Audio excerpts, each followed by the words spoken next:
let's go, let's go, let's go, let's go, let's go, let's go. Hey fam, it's your girl Miss Diva Trucker, and I'm coming to you today with another video. And today, I made it back, right?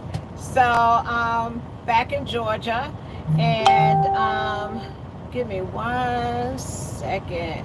Okay. Back in Georgia. So this video, what I wanted to do is come and talk to you about my experience at Mets, and also I got a report that was shared with us at the FMCSA meeting to about truck leasing. Okay, so let me know if you can hear me or see me. Let me know if the truck is too loud. I'll turn it off for a minute. But if it's not, if you can hear me okay, then I'll keep going. So, let's see. I thought I brought my glasses.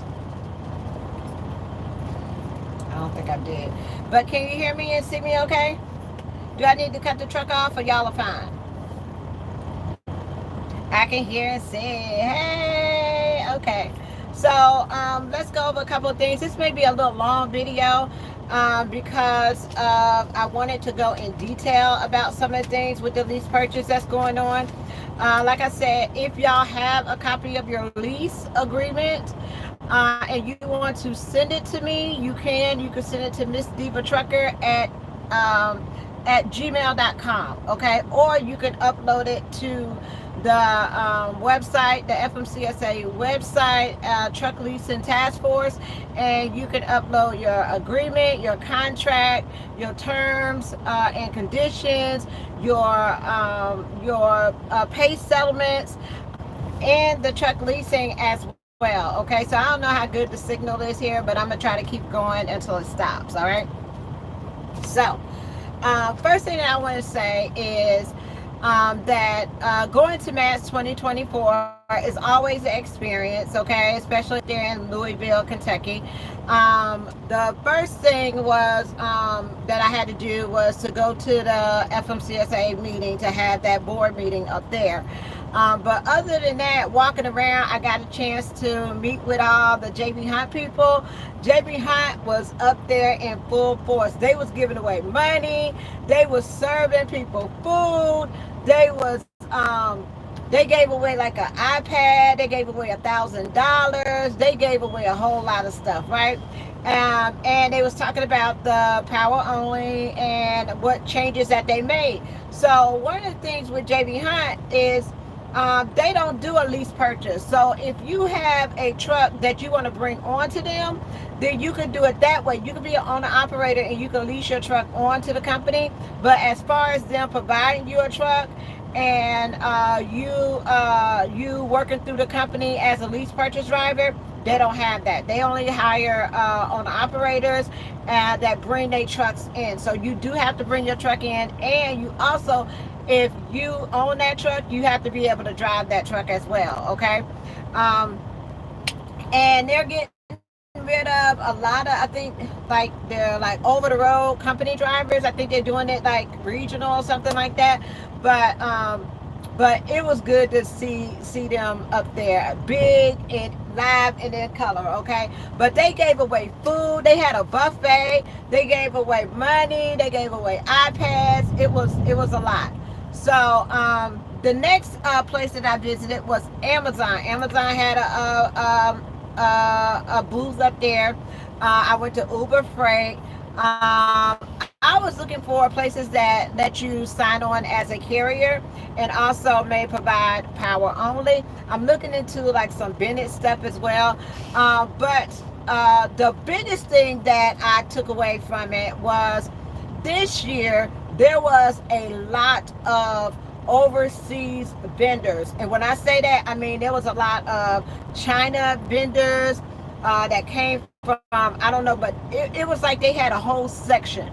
Okay, why is that important? That is important because if you're a broker or if you have a warehouse or whatever the case may be, you can offer your services to them to store the parts. Everybody knows that if you get your parts from China, it's going to be a whole lot less expensive than what it would be in the United States. Okay, so what I did was I got the information of all the Chinese vendors that was there so that I could link up with them and also offer warehouse services. So instead of your part taking, let's see, 2 to 3 weeks to get from China, your part will already be over here in the warehouse, and then you could just order it, and it would be a whole lot less than you would order it from like Freightliner or whatever the case may be. But they offer a whole lot of parts for your trucks at a low discount. Also, it was the tire people over there as well. So if you buy wholesale tires from China, DOT certified wholesale tires from China, they're only $50. Okay, so you can get like a good 18-wheeler tractor trailer tire.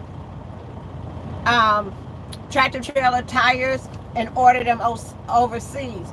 But sometimes they will you have to buy like a certain amount, like you have to buy 1,000 tires, or you could buy 50 tires, or whatever the case may be. So what I'm going to start to do is I'm going to start ordering those tires and put them in my warehouse so that whenever I need tires, or if I wanted to resell them, I could resell them at a discounted rate. So start to look at, if you're looking at warehouses and things like that, start to look at places like China that you can offer your services, especially if you want to do warehousing. They always need a place to store their stuff, so it doesn't take so long to come over from customs and all that kind of stuff. It could already be here and you can ship it out within the next day, right? Okay, so that was my biggest takeaway. And besides the food was really expensive. Okay, I remember paying for, I think I got an order of fries and a diet Pepsi or something, and it was like $17 for real. Okay, so they was like, the water was $5 a bottle of water. So they were saying, you should bring your own stuff or whatever the case may be, but the food was very expensive. It was. To park, if you wanted to park for the full 3 days or whatever, and you wanted to go in and out, I drove, so I could have caught the shuttle across the street, but I drove, so I wanted to be able to get in my car and leave when I wanted to and stuff like that. That was $45. Okay, so but other than that, it was pretty okay. The weather started off to be like, a little chilly or whatever the case may be, but after that it was fine, right? Let me close this up thing. All right, so let's get into because I hate people looking in my face, right? So let's get into the lease purchase. All right, I was asked I was asking you guys to give us feedback on what you think about the lease purchase program. Okay, so if you are having any issues and you think it may be a legal issue or whatever the case may be with your lease purchase, and you thinking about maybe you have a case or whatever the case may be, here is an attorney, because y'all are always asking me, can you focus? Let me see. Here is an attorney that is currently working on class action lawsuits for lease purchase drivers. Okay, so he has a lot of lease purchase drivers, and he's working on those lawsuits now. So his name is James A. Stark. He is licensed in Illinois, DC, and New York, and he's out of Chicago. He has 2 offices, one in Wheaton and one in Chicago, and his telephone number is 312-789-5676. Okay, so if you have a lease purchase case that you would like to talk to him about, you can always give him a call. Okay, there's his information. All right, so Mr. Stark submitted a feedback and observation concerning lease purchase abuse in transportation. Okay, so I'm gonna go over that a little bit with you all because I feel like it's very important for you to understand, right? All right, y'all ready? And you can stop me anytime, ask questions or whatever the case may be, but this is the summary that he submitted to the FMCSA. As a transportation attorney, I have spoken with hundreds of drivers and many fleet owners in the recent years concerning the predatory lease purchase epidemic and how these programs have ruined drivers' lives, resulted in serious safety risks for the public, and damage to the economy. Many drivers have lost their vehicles, houses, and or families after falling victim to the financial devastation that can follow a malicious lease purchase scheme. Even more of these drivers have quit the industry entirely because of their systematic and predominant mistreatment by carriers across the marketplace. Upon careful examination, abuses will be found in all industries, okay? So he has some footnotes here at the bottom as well. However, okay, it says, given the task force high level of expertise and sophistication in relation to independent contractor lease purchase structures and problems, many of the items in this document have likely already been discussed and considered by the task force. However, this document is to be helpful and an informational tool, okay? However, the abuses in trucking seem more prolific than almost any other industry. The following document contains a high-level summary of some of the practical impacts and ongoing systematic abuses carriers are committing against drivers under various lease purchase programs in the U.S. The impact of this scheme in the U.S. is likely several times larger than what the U.S. DOT, FMCSA, and U.S. Department of Labor have previously verified. This document is meant to serve as a tool to illustrate the scope of the problem and discuss why certain proposed solutions are only partial measures targeting symptoms rather than working to solve the problem at its core. Okay, the truth in leasing regulations are designed to promote full disclosure between the carrier and the owner operator and the leasing contract to promote the stability and the economic welfare of the independent trucker segment of the motor carrier industry, and to eliminate or reduce opportunities for skimming and other illegal practices. However, when considered in the context of lease purchase structure, these regulations do not help protect drivers in real life situations, okay? And he's also quoting a case which is 43 Fed Reg at 29812, which is Bryant versus Snyder National, okay? That's another lawsuit, okay? Now, contract, let me make sure. Okay, they haven't even started. Okay, let me close this because it's light.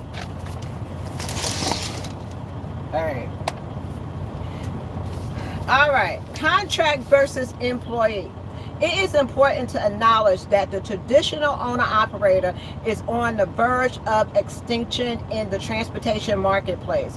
While owner-operators once owned their own equipment, maintained their own DOT and MC authorities, had their own insurance, and worked for a variety of shippers, brokers, and carriers on a regular basis, this role has been replaced by independent contractor drivers. Unlike actual owner-operators, the modern independent contractor operating under a lease purchase agreement does not own and cannot afford to buy any equipment, typically has no operating authority, does not have his or her own insurance, does not file his or her own fuel tax reporting, and has no customers independent of the carrier under which the equipment is leased. Applying the prevailing standard for determining employment classification, these lease purchase drivers are simply misclassified employees. Okay? B, A frequent driver experience when going through a lease purchase life cycle. Put yourself in the driver's shoes. The following is not universally true of all carriers nor lease purchase transactions, but it is frequent scenario repeating itself countless times a year. Number one, like most American workers, you live paycheck to paycheck. You want to be an owner operator but cannot afford to purchase your own equipment. As an alternative, you decide that when you want to consider a lease purchase opportunity and look for a position with a carrier through a job posting site or social media platform such as Craigslist, Meta, Facebook, Indeed, etc.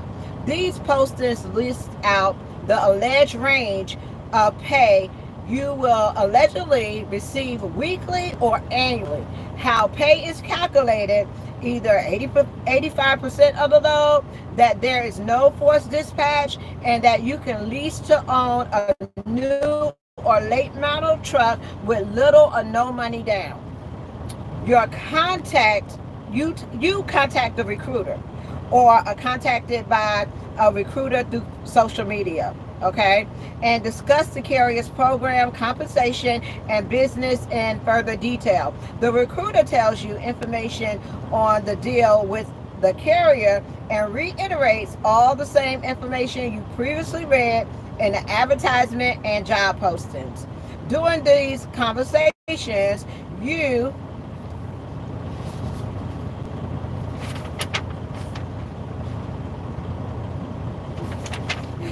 rely on the information provided by the recruiter and interpret these promises based on the common meaning of the industry terms, that when you are told compensation is based upon 85% of the freight rate offered, that this refers to 85% of the total rate the carrier will receive from the broker or shipper tendering the load to the carrier.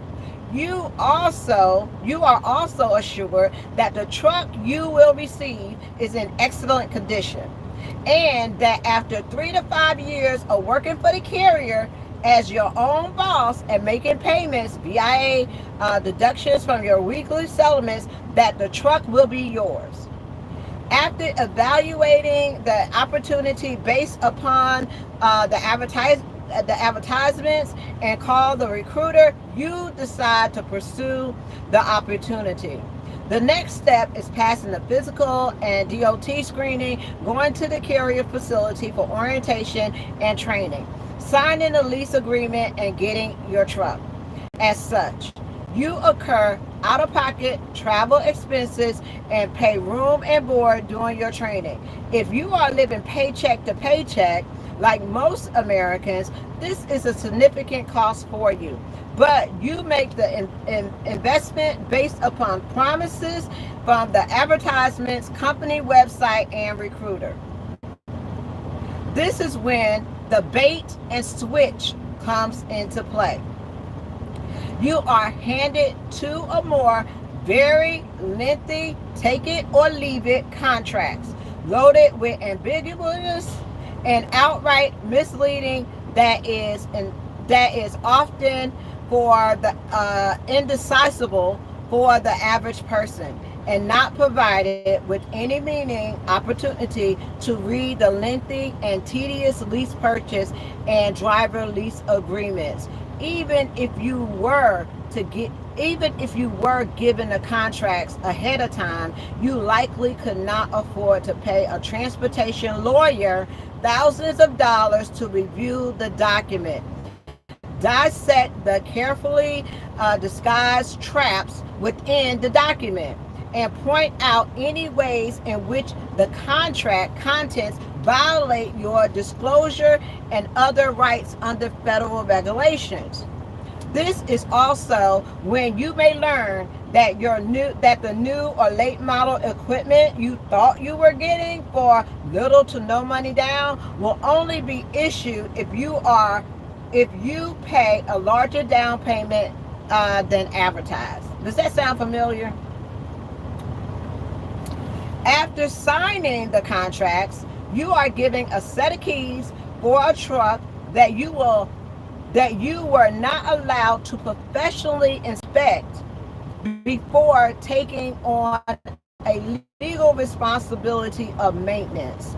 Nevertheless, under the contract, you are immediately liable for any future costs resulting from equipment defects, whether previously known or unknown to the carrier before you receive the truck.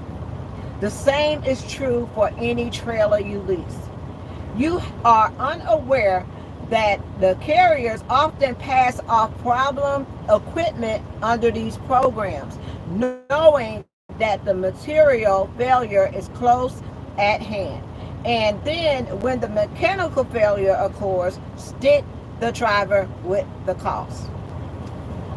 When you start getting your settlements, the payments are far lower than you expected. After all, the recruiter promised that you could earn up to $300,000 per year, or some other similar misleading nonsense.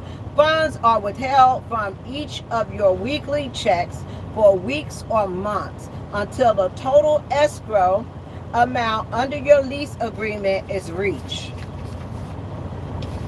$2,500 is a common escrow figure.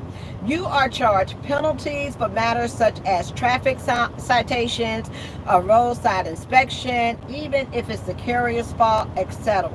You purchase your fuel using the company fuel card, even though you are only supposed to pay the pass-through cost based on the actual net price per gallon, and there is a discount on the price per gallon through the fuel program. The company typically pockets this savings while charging you the full pump price as a chargeback on your settlements. You are charged for tire replacements on a trailer if you are using, even if the tires was bad when you picked up the load and fell through no fault of your own. When your equipment needs maintenance or has mechanical issues, you shop prices and realize that you are being charged above market for the work at the carrier's facility, sometimes even 2 to 3 times above what other local shops would charge for the same work. However, you are prohibited from receiving repairs outside of the carrier shop or through a repair company pre-approved by the carrier. Even if you could, the reality is that you are not actually your own business and could not afford to finance the repairs out of pocket, since after chargebacks from your weekly settlement, your income is nominal, and even negative in some pay periods. Let me turn this air up. Since a truck is a depreciating asset, its primary value is the revenue resulting from its operation. When the carrier wants to reduce your income, they simply slow your truck work. They simply slow down the work offered to you, or only offer you work that pays poorly. The payments become harder and harder to make, but under your exclusive contract, but are prohibited from using the equipment for any other carrier. Even if the contract were not exclusive, the market realities would make working for any other carrier in this situation cost prohibitive, as additional insurance, equipment, hardware, and other capital investments would be required, which you could not afford at this point. After looking at the load boards, you see the same lane movements posted on these sites and realize the freight rates are actually higher than what the carrier is telling you. You demand a copy of the rate confirmations with the actual rates, as is your right under section 376.12, but the carrier simply refuses. The carrier also prohibits you from contacting the broker under under threat of termination. Give her the improper deductions, underpayments on freight, and inability to work for any other party. Your settlements continue to get lower until you fail to satisfy the truck payment, at which time the carrier repossesses your equipment and leases it to someone else over again on a new 3 to 5 year lease, knowing the same thing will happen again and that driver will eventually lose the truck. When you confront the carrier, it will argue that the contract only says you are paid freight rate offered, and the carrier intended that to sentence in the contract to mean the rate the carrier decided it will pay, double brokering the work to the lease purchase driver, not the actual rate paid to the carrier for the work. Back to the bait and switch. So what is happening is the carrier will get the load from the broker. The broker will pay a certain amount to the carrier, but instead of that going to you as a lease purchase driver, they will give you a rate. So that's why I don't like signing on the carriers that has a Qualcomm, and they will just send you over what that rate is. They could put anything in there. Okay, you don't actually see the rate confirmation that you get from the broker, that they book that load from the broker. So if they so honest and they so good and you so glorify them and they're the best company you ever worked for, why does your rate confirmation come on the Qualcomm instead of a copy of the email that the broker sent to the carrier so you can actually know what the rate paid? But a lot of companies don't do that. Okay?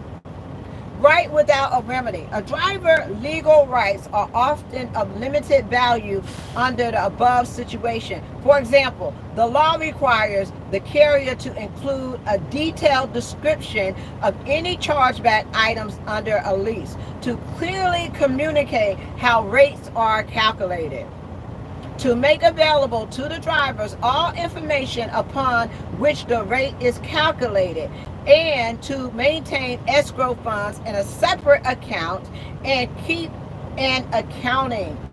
Then return any escrow balance within 45 days following the termination of an agreement. If you don't get your escrow within 45 days, you have a legal right to first write a letter and demand it, okay, and then you can take further action.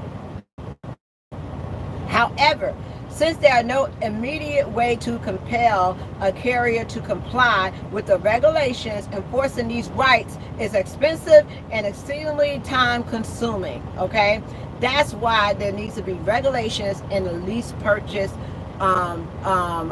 division, because carriers are just getting away with any and everything, and they just say whatever they want to, whether it is legal or not, okay? These cases can cost hundreds of thousands of dollars, if not millions of dollars in legal fees. That's why every attorney won't just take you as a lease purchase driver and defend your case. They have to get thousands of you so you can do a class action lawsuit, and when they hit them, they're going to hit them for millions of dollars, and they're going to pay it. A lot of times they settle, and then they can just keep continuing to do the same thing. They don't make no changes or anything. They just continue to do the same thing over and over again. And you can look at case law and see some of your finest and greatest lease purchase programs that you so highly speak about, because they give you awards and they do this and they give you this, but they get sued for the same thing over and over and lose. And legal fees, okay? Further, unless filed a large collection or class action, it is unlikely that a law firm will be willing to take the case on a contingent basis, okay? I just said that, you got it right here. Even if the driver succeeds in a class action, the case takes many of years. So by the time the case goes to court, everybody gets a check for like $20, okay? Everybody, CR England, Prime, I don't care who you are, you involve CRST, By the time they get finished with the case, you get a check in the mail for $15, $20. Okay? And during that time, the carrier typically utilizes this time to move out all their assets, such that even if it loses the lawsuits, there is nothing left for the drivers to be covered from the judgment. Okay, so let me keep going. Why do carriers do it? Okay, not all carriers are sinister, but in many cases, lease purchase agreements are simply a way for carriers to take advantage of drivers, control the carrier's margins, and hedge business operational risks. The cost of trucks. Carriers get the truck loan notes paid by the drivers and then control the outcome of the change of ownership by withholding enough work at some point during the term of the lease that the driver, who must run exclusively for the carrier by contract, cannot make the required payments and defaults under the lease purchase agreement. Okay? Carriers can take freight that pays poorly since the carrier's compensation comes off the top and the carrier is not paying most of the related operational expenses. When there is a loss on the freight rate, the loss is solely borne by the driver in the form of negative settlement. This system also allows carriers to continually recycle the same set of trucks in its fleet, be repeatedly recirculating the same power units over and over again. Although this issue predates COVID, the pandemic likely further exacerbated the use of these lease purchase agreements. COVID led to a major spike in freight rates. During the time, many opportunist carriers bought large quantities of overpriced additional equipment. Following the pandemic, both the freight rates and the truck resale value have tanked, and carriers was left with high overhead expense to alleviate. Safety concerns. After a brief note on how these trucks impact safety, as drivers are working for artificially deflated rates harder in order to cover their expense. As a result, many drivers are pressured to break their hours of service requirements. Carriers make this possible through illegal arrangements with certain e-log software providers that have backdoor built into their system, which a carrier can exploit to alter logs in real time or after the fact.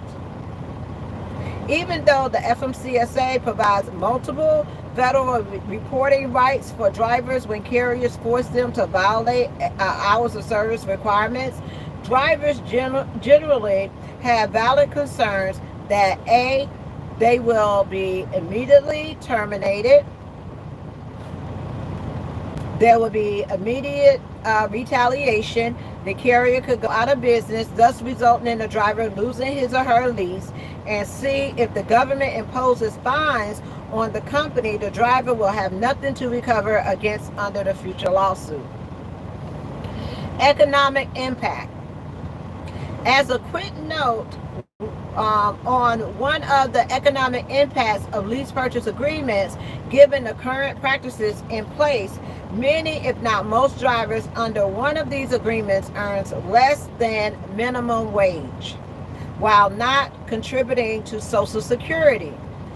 When drivers leave the industry, it exposes our economy to supply chain disruptions and other economic threats. Further, the practice artificially drives down freight rates and harms the market players in the industry that are acting in good faith. whether carriers who employ their drivers or true owner operators. Additionally, when catastrophic accidents occur, the lease purchase structure is often leveraged through the various actions such that there is no capital available to pay out victims. Additionally, carriers typically do not maintain workers' compensation insurance on lease purchase drivers, and as such, when one is injured, the driver is left without recourse and may not be able to support his or her family nor return to the workforce, thus further adding to the driver shortage. Proposed solutions. I'm almost finished, y'all. Proposed solutions. We got 2 more pages, okay? Require a certain number of prior driver experience as a condition to receiving a lease purchase. During a recent task force meeting, someone suggested that a possible solution may be to require a driver to have a certain number of years of experience prior to allowing a carrier to offer a driver lease purchase program. This solution will not help remedy the problem, as a driver will not result in the driver sufficiently understanding the legal and complex business infrastructure under these bad faith agreements. Further, a driver's experience will have no impact on the fact that there is still a legal right without a remedy. Even most attorneys I know will struggle to navigate a substance of these leases given in a niche specific regulations and general lack of public knowledge on the subject matter.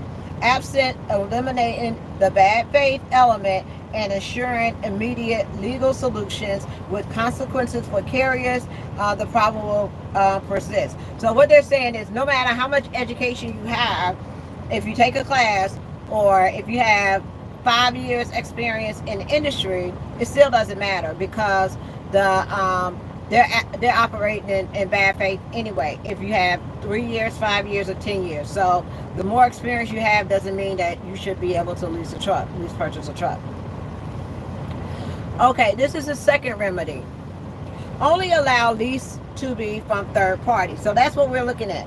We're looking at that carriers will no longer be able to offer a lease purchase program. Now, with that being said, the people that showed up to the meeting was third party leasing, okay? Because they thought that that they was in threat of losing their ability to lease trucks to drivers. So the third party leasing company showed up, but carrier leasing, nobody came from that, right?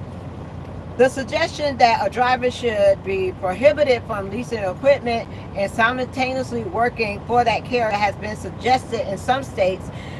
It has even been implemented, okay? So one of the recommendations is to take away the lease purchase program completely,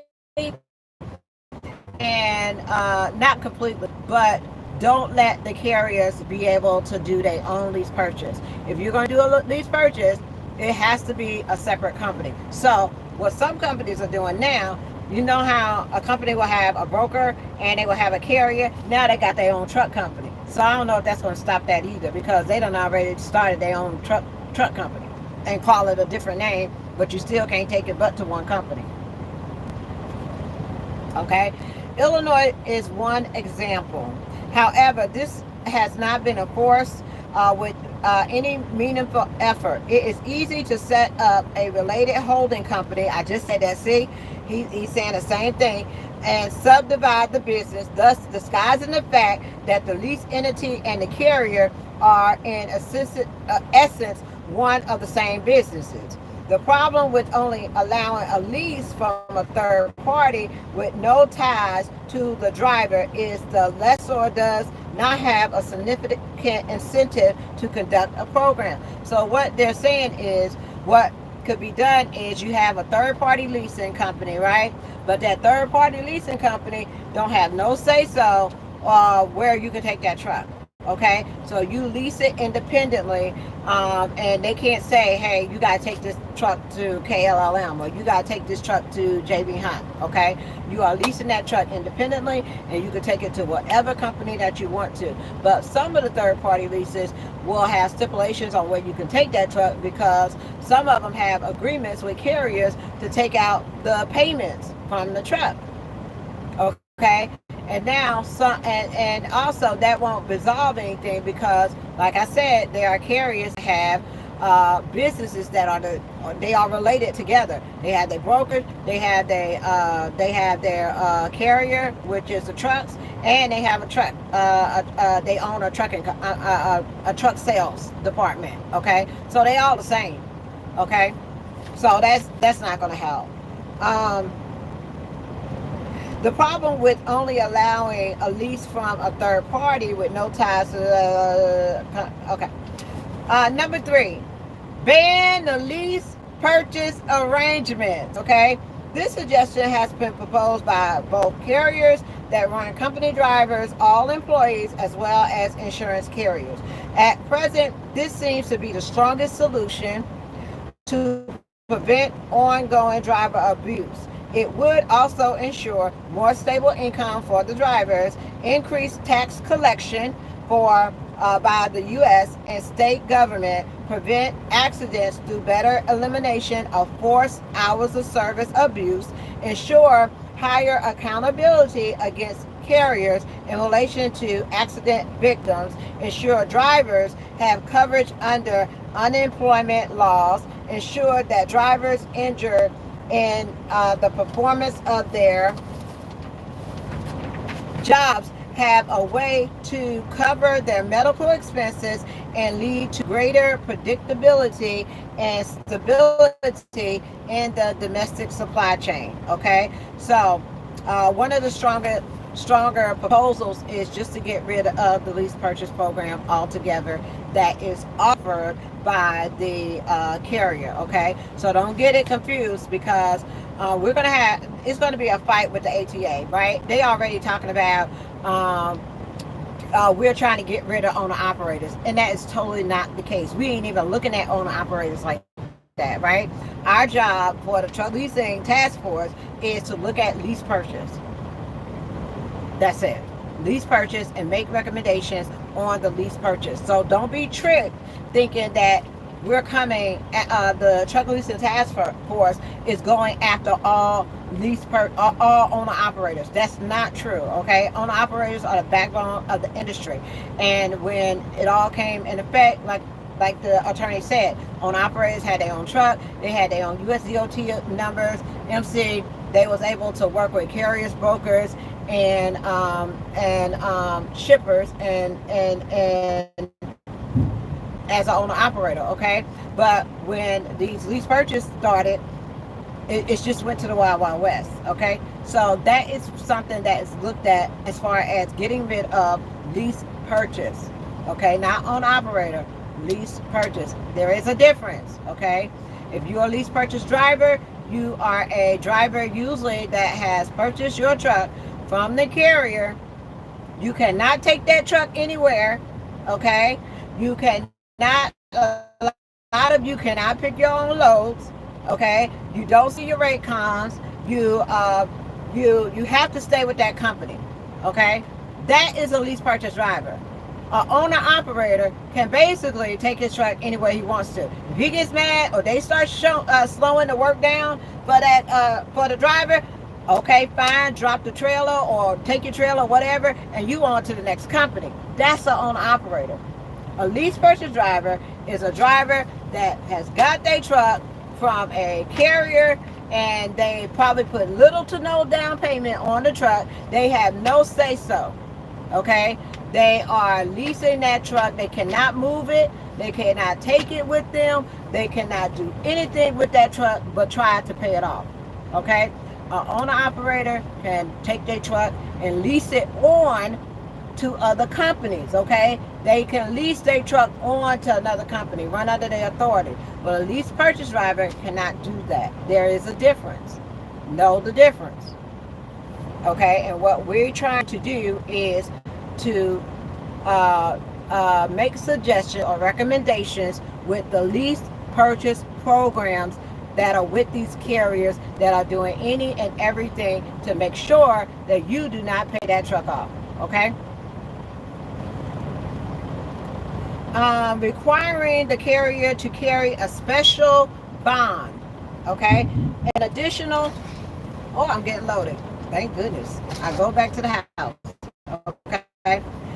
An additional partial solution to consider may be to require any carrier with a lease purchase program to maintain a large bond, similar to the bond requirement that the brokers have, okay, but on a much greater magnitude.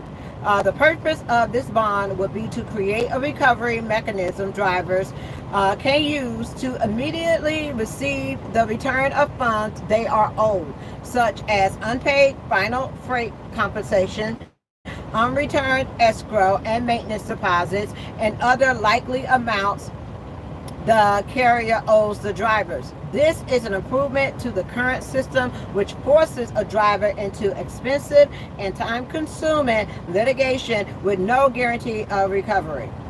Another suggestion was imposing personal liability on owners. In certain regulatory regimes, such as state wage and payment regulations, the government has had success in deterring misconduct by requiring the owners, these are the carriers, requiring the owners to share equal liability for knowing violations of the regulation. So when they violate the regulation, then they should be fined and be held liable. Okay? In that situation, if a business transfer out its assets, the driver can still come after the owner for unpaid wages. For example, Illinois Wage Payment and Collection Act. So even though the business is out of business, the carrier goes out of business, okay, drivers still have a legal right to go after that company and recoup compensation, okay? Now, another suggestion is criminal fines and penalties.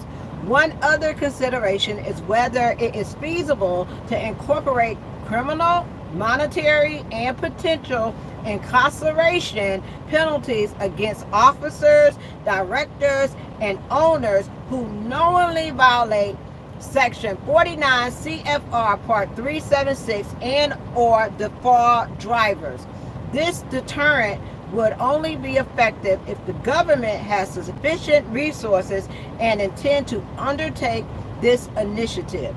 Illinois has a specific employment law that is enforced, that if enforced would substantially improve driver conditions. But because this law is not aggressively enforced, the result is that Illinois is home to some of the worst lease purchase offenders in the U.S.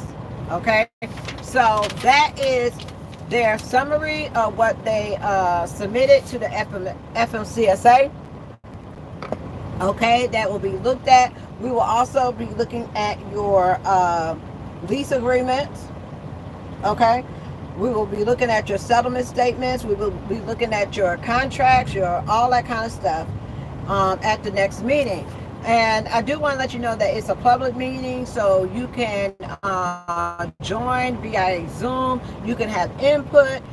You can say, you know, if you have any suggestions, you can do that as well. But this is the attorney. Can y'all see that?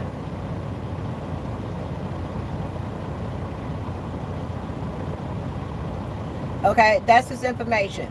So if you have a class action suit or you thinking about doing a class action, you can reach out to that attorney, and all he's going to do is pull cases. All he's going to pull the previous cases that they done lost on and sue them for the same thing. That's all. Especially if you at one of these companies that have been sued for lease purchase, just pull a case file. Go on Pacer and pull whatever versus whatever company, have that case file, take it to your attorney, they'll sue them for the same thing. Because they ain't made no changes. Okay? But you got to get a lot. You got to get a lot of drivers. You got to get a lot of drivers to do it with you. Okay. Any questions for me?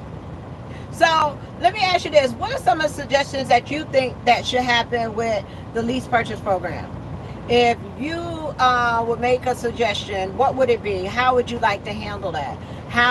What suggestions would you like to make? Would you like to see it go away? Would you like to be able to purchase your truck from an outside company, so when they start to slow your truck down, where you're not making as much money, you are able to take that truck somewhere else. You don't have to stay there. They can't allow you to take that truck anywhere because they own the truck. So you can't take it to another carrier. Okay. So if you do it by a third party, then you're able to take that truck, wherever you want to. Is that something that you would like to see? Give me your opinion so I can have some feedback that I can take back to the FMCSA, to the task force, that this is what some of you guys have shared with me. So if you have any suggestions on some of the things that you would like to see change as far as lease purchase, if you're in a lease purchase, because I know it's like hundreds of thousands of you guys all over the United States, right? So you got to let your voice be heard. That's the only way change is going to be made. We have complained about these things for so long, and now we have an opportunity to make a change. Right now, the FMCSA don't make the laws as far as saying that this is going to go away or whatever the case may be, but we can make recommendations to Congress about what should happen, and a lot of times they listen. And right now we are in a era where they will listen to the drivers. Okay, this is the era. If we're going to make a change, we need to make it now. We need to make it in this, how would you say it? In this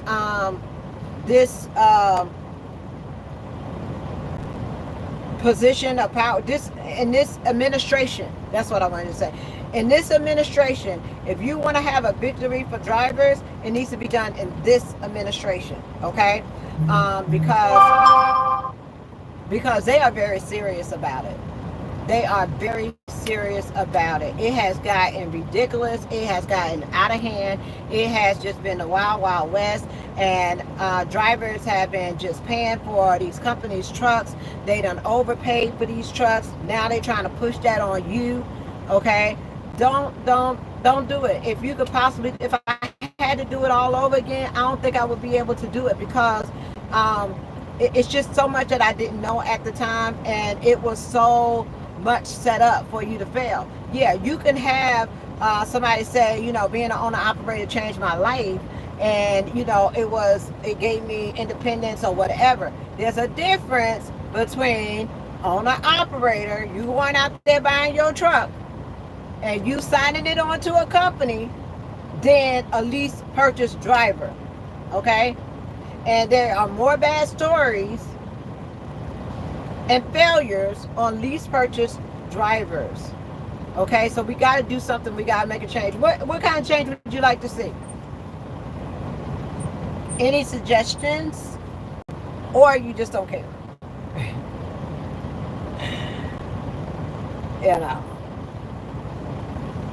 Any suggestions? What would you like to see? No? Well, stay tuned. I will come and give you guys the next when we're going to have the next meeting. But I thought that was very important for me to share with you guys. Oh, still got a red light. I thought that was very important for me to share with you guys, and see if y'all will be able to come up with some suggestions, and also send me those contracts, those lease agreements, those settlements. Okay. Other than that, that is basically it. I am renewing my insurance on Monday. This year, it was, let me see. Yes, lease or buy from an outside source. The issue is not the lease purchase, it's the rate.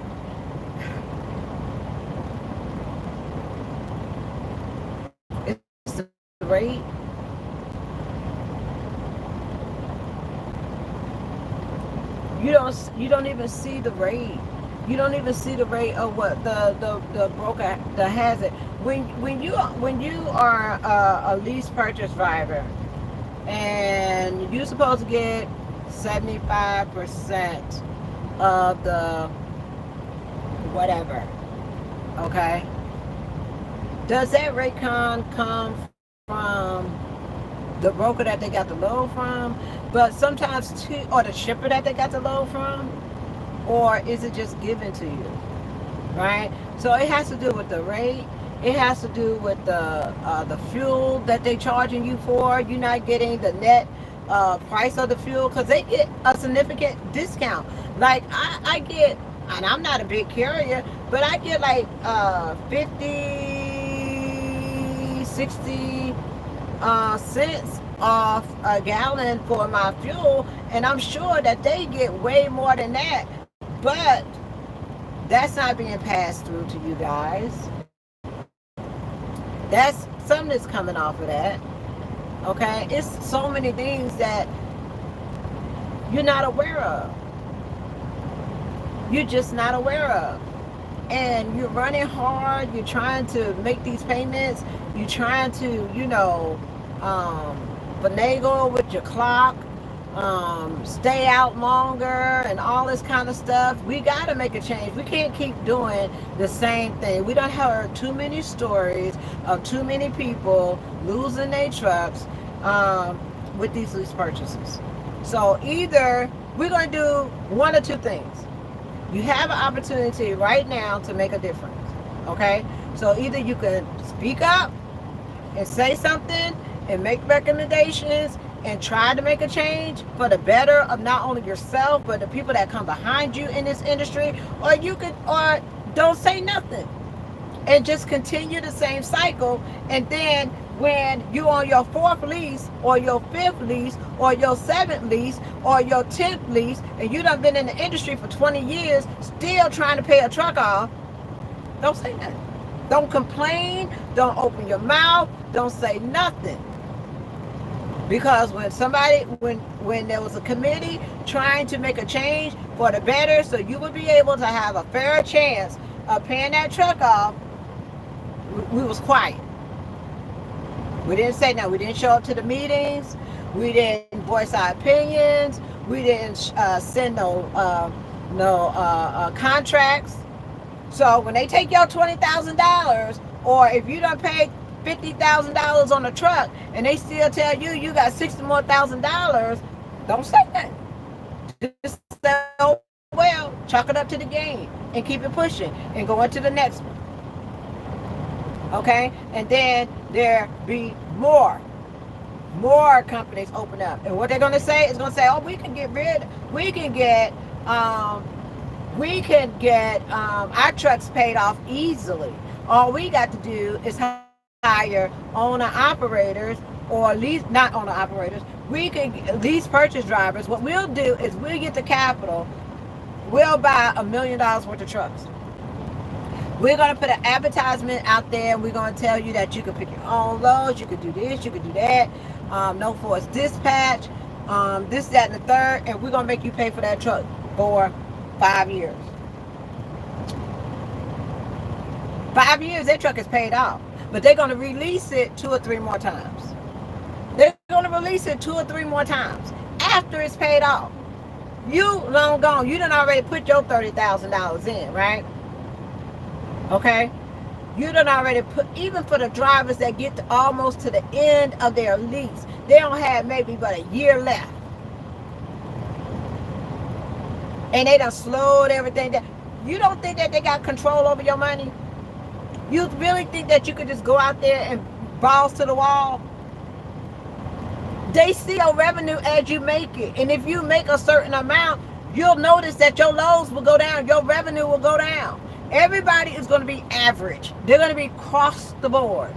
Okay? Nobody is going to have no big significant pay difference. Okay? They see you getting to $5,000 or $6,000.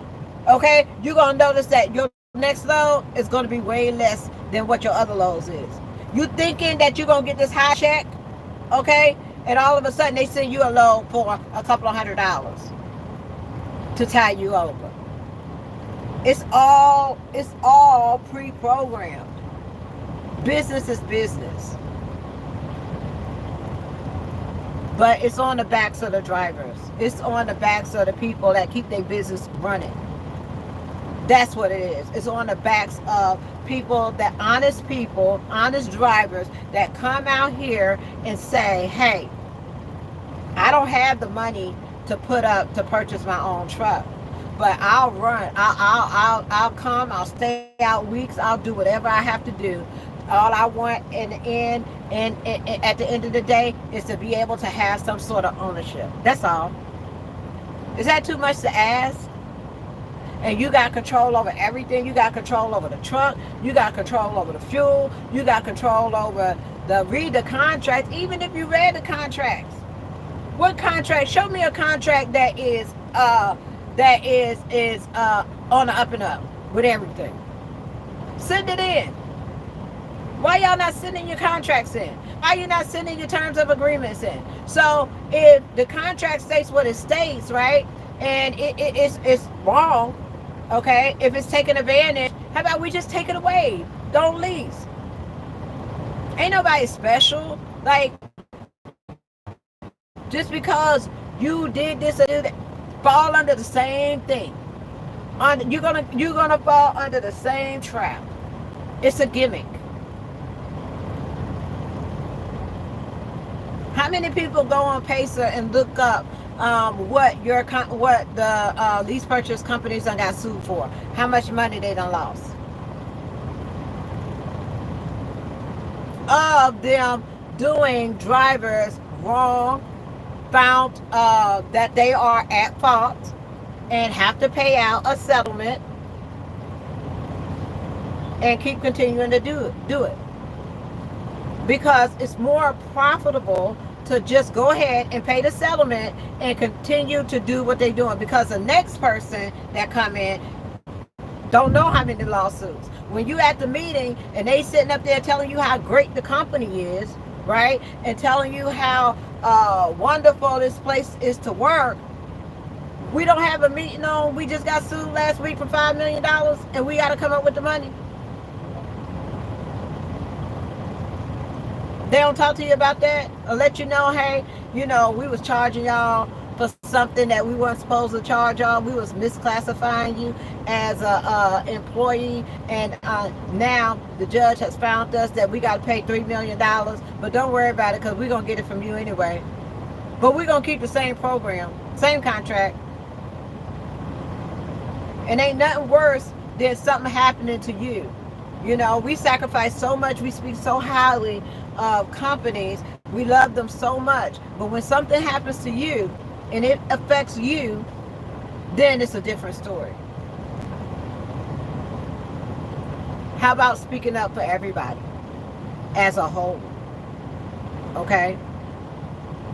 And all in all, data has shown that it is not a successful program. It needs to be revamped. It needs to be accountability. It needs to be some sort of fines, penalties, or whatever. Maybe an oversight committee to look after. And if you found that you have been doing these illegal things to these drivers, then your program should be shut down automatically. Let me tell you something. If Congress decides to shut down the entire lease purchase program, there is no more lease purchase, we will be okay. It's not the end of the world. We will definitely be okay, and we will probably have some more money in our pockets. Okay?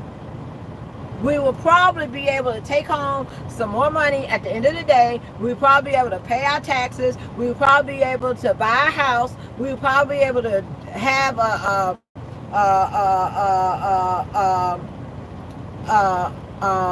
better life. Okay, because we go through a lot. Drivers go through a lot trying to keep up with a truck payment, and they over your head about You got to run this, you got to do this, you got to do that. You stressed out.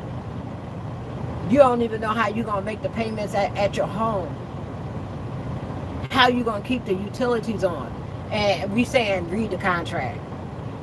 Come on, we got to look out for each other. We got to do better for each other. We got to.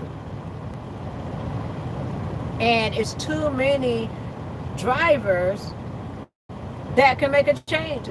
Lease purchase go away, we're going to be just fine. We're going to be just fine. We set up a thing for independent trucking companies. You cannot have be a carrier and a broker and have a trucking company over here. No. Totally independent. Such and such trucking sales. And you don't have nothing to do with nobody but selling trucks. All you're doing is selling trucks. Okay? And even the third party truck leasing people, the outside people, they got more regulations than the carriers do. So, be a part of the solution. Be a part of change. And just because I paid my truck off, I don't want anybody to go through what I've been through. I don't want nobody to go through that. That wasn't just easy. It ain't just happened. There was a lot of behind the scenes that was going on to get me to pay that truck off. And I said to myself, once I pay this truck off, I will never be in this situation again. And I promise that whatever I can do to make sure that this doesn't happen to other drivers, that's what I'm going to do. And just because one or two people may possibly after they 4th, 5th lease somehow was able to pay their truck off, that is not the majority at all. So next time you glorifying and saying how great and wonderful the company is, check the paperwork. Check and see how many times they were sued over the same thing that you fighting for. They ain't just do it to you. They did it to a lot of people. So, you're going to be a part of the problem or you're going to be a part of the solution. I can't take everybody to court, but I do have a voice, and I can voice my opinion, and I can apply for things to make a change, and that's what I did. So I don't sit back and talk about it, I be about it. And just because I'm not in the situation anymore doesn't mean that I don't fight for other people that are currently going through it. Doesn't mean that. Yeah, I made it through, but by the skin of my chinny chin chin. And it was bad.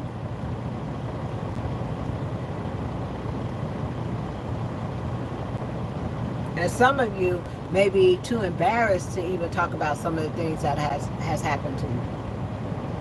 But other than that, guys, I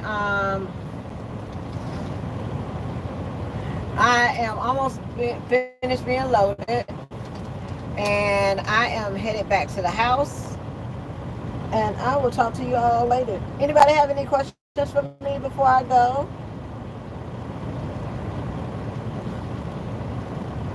Yay, nay?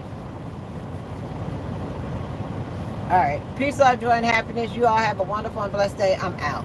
Bye.